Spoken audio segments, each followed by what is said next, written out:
हर क़िस्म जी तारीफ़ अल्लाह रब्बुल आलमीन जे हक़ में, जंहिंजी ज़ात मुस्तहिक़ आहे त अल्लाह ताला जी वाखाण वॾाई बयान कयूं। दुरूद अने सलाम मिणी रसूल मथे, ख़ुसूसन मोहम्मद अरबी सल्लल्लाहु अलैहि वालिहि वसल्लम मथे। बिरादरान इस्लाम, माइक जे ज़रिए ॿार सुणण वारियूं माऊं ऐं भेणूं, अल्लाह ताला जे हुक्म में किथे पण कंहिं क़िस्म जी कोताही करण वारो इंसान गुनहगार है, ख़तावार है अने सज़ा जे लाइक़ है। अल्लाह जो कानून क़ाइदो अटल है, हमेशा हिकिड़ो ज रहंदो। हुकूमत जा क़ाइदा कानून सुबुह जो हिकिड़ो वे थो त सांझी जो ॿियो क़ाइदो तुरत बदिली वञे थो। हिकिड़े मुल्क जो क़ाइदो अलॻि आहे, ॿिए मुल्क जो कानून इन खां जुदा आहे, पर अल्लाह ताला जो कानून हमेशा हिकिड़ो। अने अल्लाह जो कानून इंसान जी फितरत जे मुताबिक़ है, इंसान जी ज़िंदगी जे मुताबिक़ है, अने इंसान लाइ करे आसान क़ाइदो कानून है अल्लाह ताला जो। हुकूमतूं बदिले थियूं, गादियूं अलॻि अलॻि अचनि थियूं, सरहदूं विराजी वञे थियूं। हिकिड़ी सरहद में हिकिड़ो कानून आहे त ॿी सरहद में उहो कानून न हूंदो। अल्लाह जो हुक्म ऐं कानून आहे त इबादत कयो। हाणे जंहिं मुल्क में रहूं था उन मुल्क जो पण कानून आहे जे इबादत कीअं कराजे। अल्लाह जो हुक्म है नमाज पढ़ाओ, अचो मस्जिद में बा जमात नमाज पढ़ो, त मुल्क जो क़ाइदो कानून है जे मस्जिद कीअं बनंदी, कित बनंदी, कहिड़ी ज़मीन ते बनंदी। अल्लाह जो कानून है जे ॾियो बांग। हुकूमत जो पण क़ाइदो आहे जे आंजे मुल्क जो अमन आमा, सेहत आमा तंहिंखे नुक़सान जे पुॼायां त ऐं जंहिं मुल्क में रहो था उन में इस्लाम जो भले प्रचार कयो, इस्लाम खे भले अपनायो, कंहिं बि धर्म खे अपनायो, पर ॿिए खे तकलीफ़ न पुॼायो, नुक़सान न पुॼायो। अॼु जुमे जो ख़ुतबो मोंदलो ख़ुतबो हो मोबाइल जे बारे में। अॼु आहे पंहिंजो क़ाइदो कानून अने पंहिंजी ज़रूरत जे मुताबिक़। मिणी खां पहिरीं मस्जिद जी ॻाल्हि कंदासूं। मस्जिद अल्लाह जा घर आहिनि, इस्लाम जो मर्कज़ आहे। 5 टाइम पाण भेरा थियूं था, अल्लाह जी इबादत कयूं था, इते वेही उम्मत जी फ़िक्र कयूं था, आख़िरत जी फ़िक्र कयूं था। इहा मस्जिद रे जंहिं ज़मीन ते बनायूं था इहा गसब थियल ज़मीन न होए, मजहूल ऐं पराई ज़मीन न होए, इहा वक़फ़ कयल ज़मीन होए अने क्लियर ज़मीन होए। मस्जिद अने पंहिंजो हिकिड़ो जज़्बो आहे ईमानी, पंहिंजी इस्लाम से मोहब्बत है, इस्लामी शिआर से मोहब्बत है। तंहिंजे करे मस्जिद तो बना दी शब्बर में, ईमान की हरारत वालों ने, मन अपना पुराना पापी है, बरसों से नमाजी बन न सका। ये हकीकत है त मस्जिद जे तहफ़ुज़ ला करे, मस्जिद जी इज़्ज़त अने एहतराम ला करे, मस्जिद जो तक़द्दुस बाकी रहे तैला करे, कफ़ारा जहाँ पेश किया जब मस्जिद की दस्तार गिरी, शोलों की यलगार हुई तो जिस्मों की दीवार चुनी उपायूं। अल्लाह जो कानून मिणी खां मथे हमेशा ला करे क़यामत सूदियां बरक़रार रहंदो उहा क़ुरान।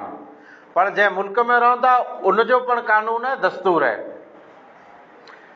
हर भारत जे नागरिक के उहो क़ाइदो कानून मञणो पवंदो।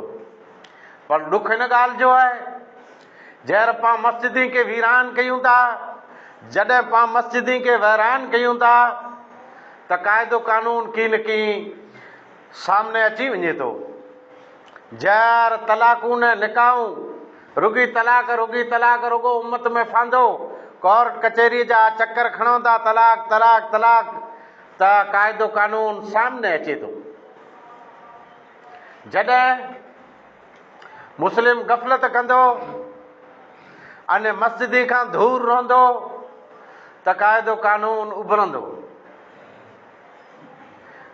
उसूल अने दस्तूर, भारत जो संविधान जंहिंखे चऊं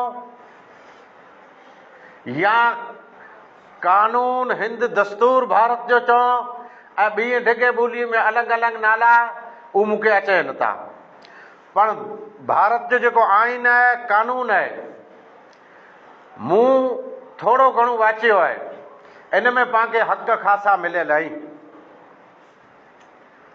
अने इन मथे हलण पण आसान आहे। अञा मुल्क आज़ाद की न थियो न क़ाइदो बनणु शुरू थी वियो। ई पण तव्हांखे ॾसिया 15 अगस्त 1947 में ऐलान थियो, पण तंहिंखां पोइ त क़ाइदो कानून बनियो पियो, कमेटी बणिजी वई हुई। हिकिड़ो ॿ ॾींहं न, 3 वरे में 12 ॾींहं उछावा, एतिरे ॾींहं में क़ाइदो कानून बनियो आहे। के हिकिड़े इंसान क़ाइदो कानून न लिखियो, बल्कि तक़रीबन 300 ॾाह माण्हू हुआ, दानिशमंद हुआ भारत जो क़ाइदो लिखे वारा। तंहिंजा क़ाइदो जॾहिं पास थिए थो, पसार थिए थो, तैयार करे 284 ॼणनि जी मथे सही आहे। अने जेको 15 अगस्त ई आज़ादी जो ॾींहुं, 26 जनवरी जो झंडो अचे थो 1950 वारो, तैयारे कानून लागू थियो, नाफ़िज़ थियो, पाण मिणी क़बूलियो उन वक़्तु जेकी हुआ, अने क़बूलणो ज पवंदो। इन दस्तूर जे अंदरि मस्जिद, मदरसो, इबादत गाह, ही जमहूरी मुल्क आहे, इन में मड़े धर्म रहनि था। उन मां हिकिड़ी तादाद मुस्लमाननि जी आहे। पोइ भले पंहिंजो जाति नाती अलॻि हुअं, मसलक जुदा जुदा हुअं, बहैसियत उम्मत, इन हाज़िही उम्मतुकुम उम्मतन वाहिदा। पर थियो ईअं जे क़ाइदो कानून सॼो तयार थी वियो, इन में अहले हदीस जो केॾा नालो न आयो। उन वक़्त जो नाज़िम मौलाना अब्दुल वहाब, उन वक़्त जो नाज़िम, अमीर सदर, उन क़ाइदो पढ़े वाचे त चए ते अहले हदीस त कुझु आहे नथा, वॾी तादाद आहे। मौलाना अबुल कलाम आज़ाद रहमतुल्लाह अलैह उन वक़्तु वज़ीर तालीम हुआ। पोइ मौलाना अबुल कलाम आज़ाद न मौलाना अब्दुल वहाब साहब वॾी महिनत कयो, बेहद महिनत कयो। मौलाना अबुल कलाम आज़ाद रहमतुल्लाह अलैह तमामु वॾी महिनत सां इन क़ाइदे कानून जे अंदरि अहले हदीस भारत जे अंदरि जेको रहंदा, तंहिंजी थोड़ी खनि उते सित्र वधायूं। यानी अहले हदीस भारत जो क़ाइदो कानून तंहिंमें दस्तूर में मौजूद आई। अहले हदीस कोई पराओ मसलक भारत में न आई। पर इन जी मस्जिद मदरसे जी हाँ ॻाल्हि अचे थी। ये मस्जिद मदरसो तैला करे 1954 में भारत में हिकिड़ो कानून बनियो, हिकिड़ो बिल पास थियो जे वक़्फ़ तंहिंखे मरकज़ियत ॾिने में अचे। पोइ थियो ईअं जे उम्मत जेको रही शिया सुन्नी में तक़सीम थी वई। शिया चयो असांजो अलॻि, सुन्नी चयो असांजो अलॻि। पोइ क़ाइदो माठ करे हिकिड़ी खूण ते पियो हो, ख़ामोश वेठो हो।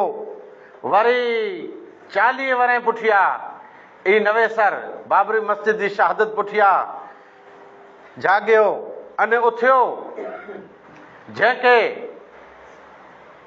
तक़वियत मिली अने भारत जो दस्तूर बनियो जे वक़्फ़ हिकिड़ो क़ाइदो कानून आहे। हाणे वक़्फ़ आहे करो जरा खनि इस्लाम लाइ करे पाण ॻाल्हि कंदासूं। हज़रत उमर के, हज़रत उमर फारूक अमीरुल मोमिनीन रज़ी अल्लाह ताला अन्हो के अल्लाह जे नबी जे ज़माने में थोड़ी खन ज़मीन मिले, खेत्र मिलियो खैबर ॾांहुं। तर हज़रत उमर अल्लाह जे नबीअ खे चएं त प्यारा नबी, मूंखे जेको खैबर में ज़मीन मिली आहे, मूंखे तमामु ख़ुशी आहे जे ज़मीन भली आहे, अने इहा ज़मीन मूंखे तमामु मिलियल चीज़ मां ऊंची ऐं ख़ासी लॻे थी। हाँ, इन जो आउं कुरो कई आहे। तर अल्लाह जे नबीअ ॾसें त इन ज़मीन खे तूं तुंहिंजी आख़िरत लाइ रोके रख, यानी वक़्फ़ करे छॾ। हज़रत उमर रज़ी अल्लाह ताला अन्हु ऊनी नज़र वारा हुआ, उहो ज़मीन कयो वक़्फ़। ने चयो त हाणे इहो जेको वक़्फ़ कयल चीज़ रही, इहा न विकबी, न केरु विकिणी सघे थो, न केरु गिनी सघे थो विकांदी, न हिबा थींदी। इहा ॻाल्हि अल्लाह जे नबी सल्लल्लाहु अलैहि वसल्लम ते उन मजलिस में पुगी ऐं नबी सल्लल्लाहु अलैहि वसल्लम कोई पण हिन में हुकुम न ॾिनो, एतिरे इहा शरीयत थी वई। तकरीरी हिन खे उसूल में हदीस चवाजे थी। साहबीअ कोई कमु कयईं या ॻाल्हि कयईं, नबी जी ख़ामोशी, ई पण इस्लाम। उन वक़्तु वटां ई वक़्फ़ वक़्फ़ वक़्फ़ अचे पियो। पर मूंखे फतवा ॾियणा पवंदा। मसीत जा 2 पखा ईअं पिया आहिनि, ॿिया विधा जुना करो करणो भङाण।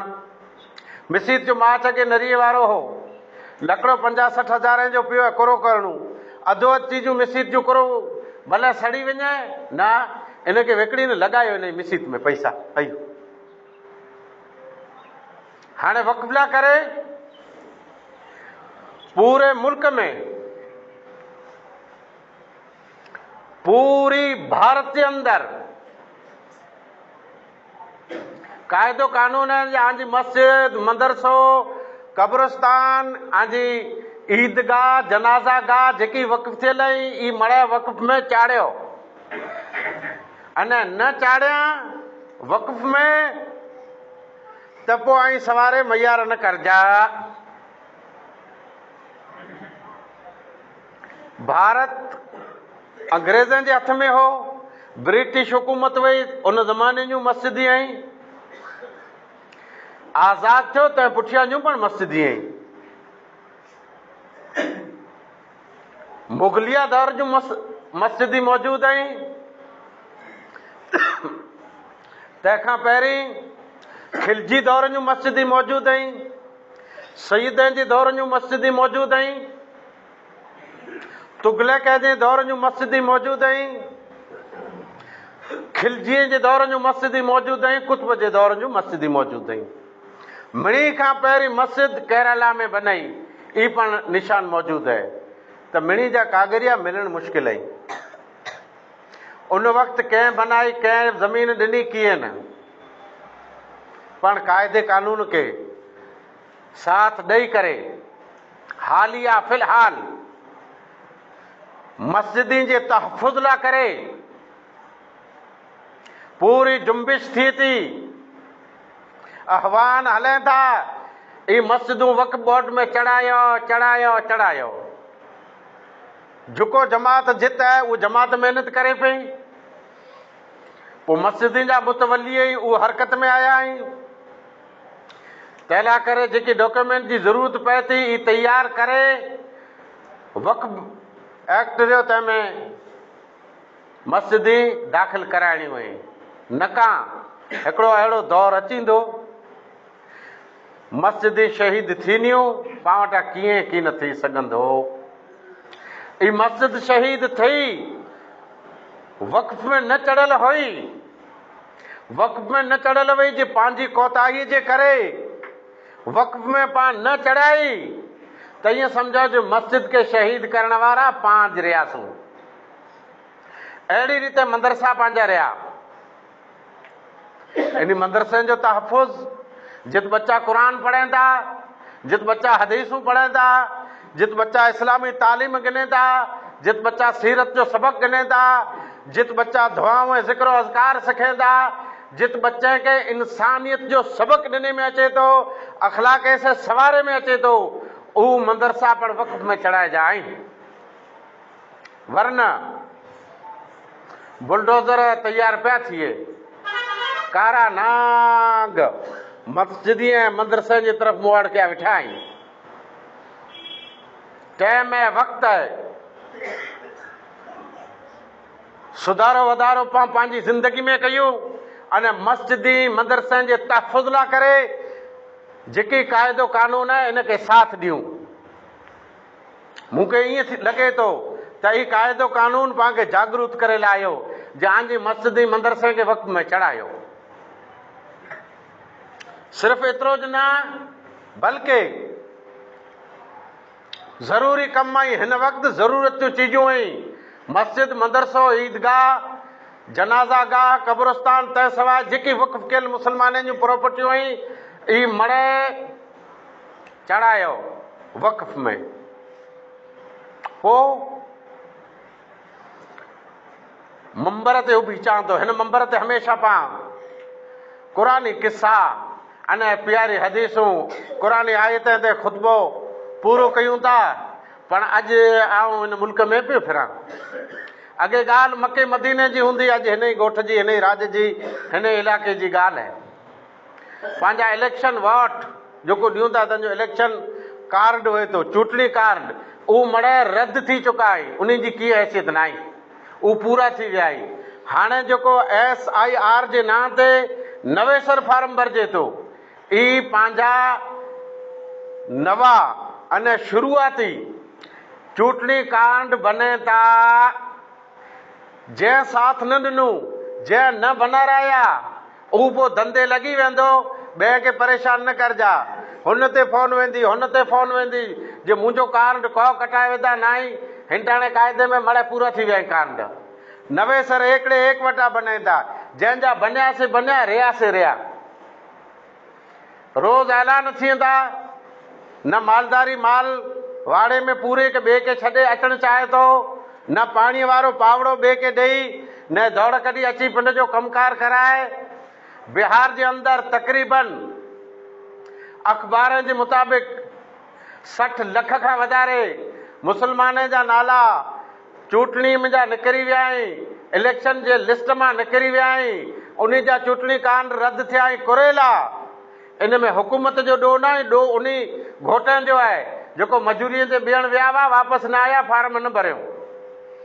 जेको जित वेठो आहे, जे राज में वेह त दौड़ी अची हाज़िर थिए, अने जेकॾहिं महिनत मजूरी ते बीहण आहे, उहो पुॼी अचे, आंजो कोई उज़ुर क़बूल की न थींदो जो फार्म सही न भराइणो अथव।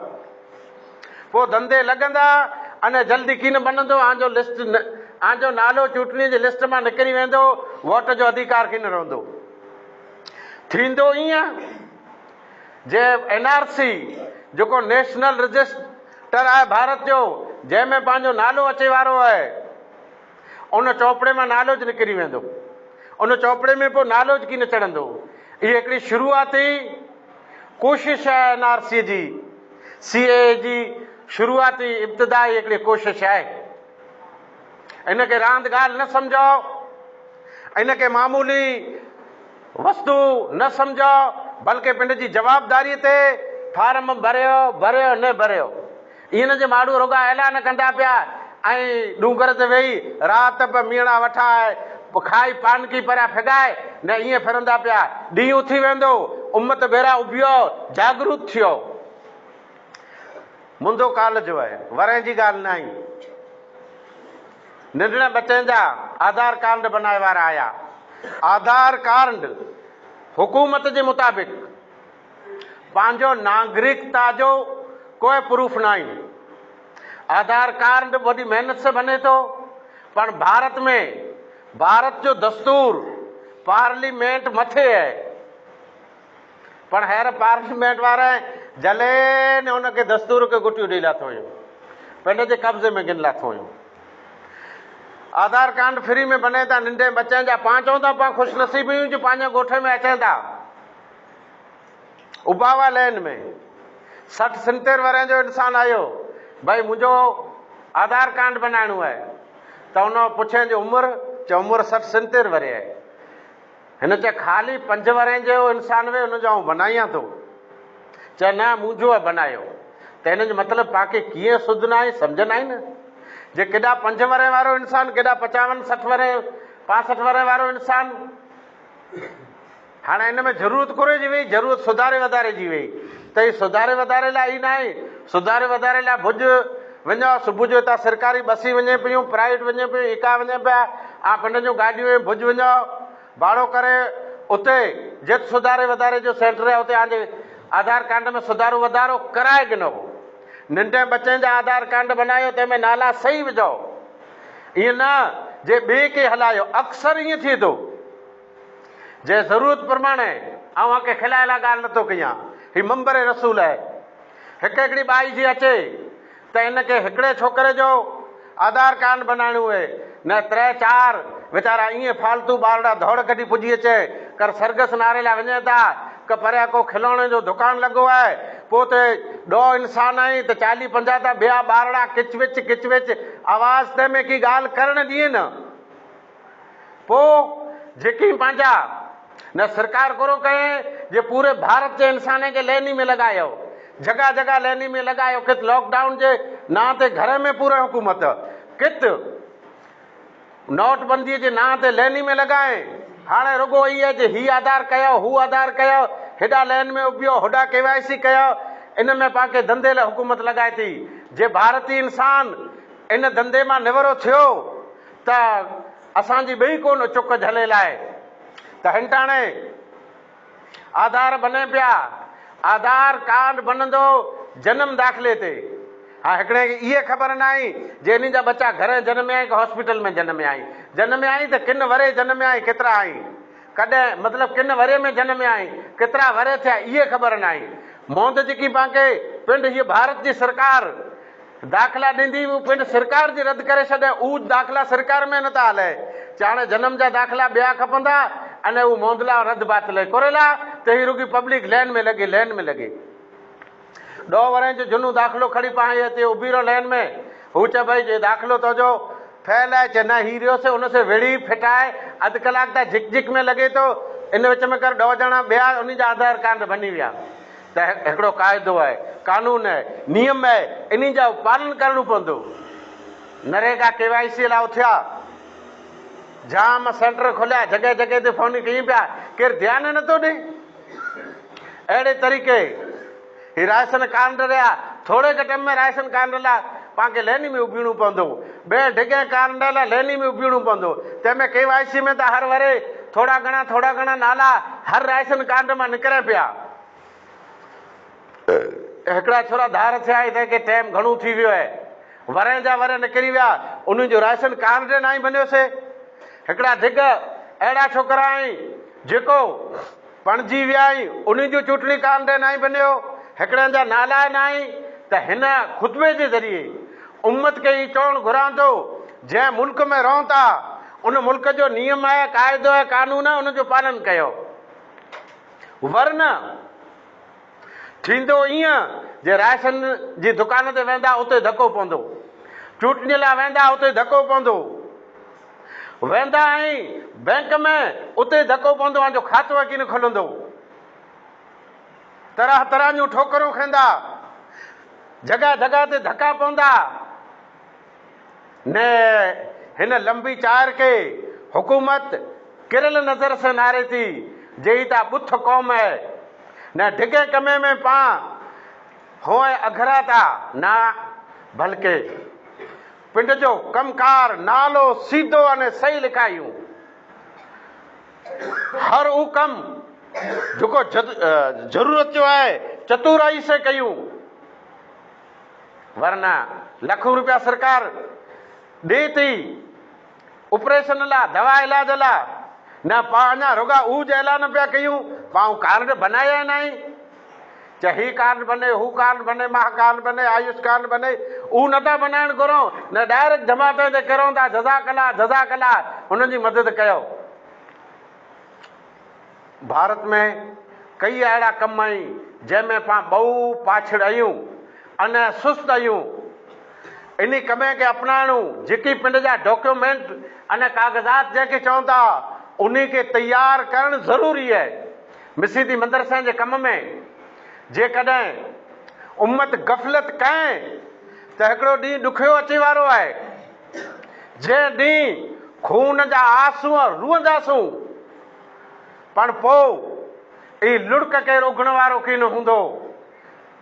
लिहाज़ा अल मुख्तसर किसो त मस्जिदी मदरसा ईदगाहूं जनाज़ा गाहूं कब्रिस्तान अने वक़्फ़ कयल जेतिरी प्रॉपर्टी आहे ई वक़्फ़ में चढ़ाए में अचे, जवाबदारी से चढ़ाए में अचे। इन लाइ करे जहिड़ो भोग ॾियणो पए जवाबदार अहिड़ो भोग ॾिए। अल्लाह हर तरह जो निगहबान, अल्लाह ताला भला ऐं सुहिणा कम करण जी तौफ़ीक नसीब फरमाए। आमीन। वाखिर दवाना। अच्छा लगा हो तो वीडियो को लाइक करिएगा और चैनल को सब्सक्राइब करिएगा। तो इंशाल्लाह फिर मुलाकात होगी। दुआ में याद रखिएगा। अस्सलामु अलैकुम व रहमतुल्लाहि व बरकातहू।